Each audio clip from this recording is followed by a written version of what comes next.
लोकसभेचा प्रचार सुरू होता. माझी आई ज्युपिटर हॉस्पिटलमध्ये ऍडमिट होती आणि गावित आपला पालघरचा उमेदवार राजेंद्र गावित घरी येऊन बसला होता. माझे 7 ते 8 सभा पालघरमध्ये लावल्या होत्या. आई माझ्या हॉस्पिटलमध्ये होती, शेवटच्या घटका बोलत होती. पण त्याने सांगितलं तुम्ही आला नाहीत तर माझा पराभव निश्चित आहे. मी गेलो जव्हारच्या घाटामध्ये मला फोन आला डॉक्टर ठक्करचा, कुठे आहात? मी म्हणालो बाहेर आहे. तुम्ही लवकर जेवढं शक्य होईल तेवढं इकडे पोचा. माझ्या मनात पाल चुकचुकली की आता आई आपल्यात राहिली नाही, राहणार नाही. परंतु त्या 7-8 सभा मी केल्या.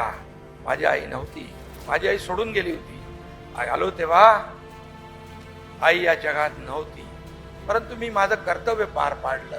आई देखील मला सांगायची कर्तव्य जबाबदारी पार पाडण्यामध्ये कधी कसूर करू नको. तिचा आदेश मी पालन केला.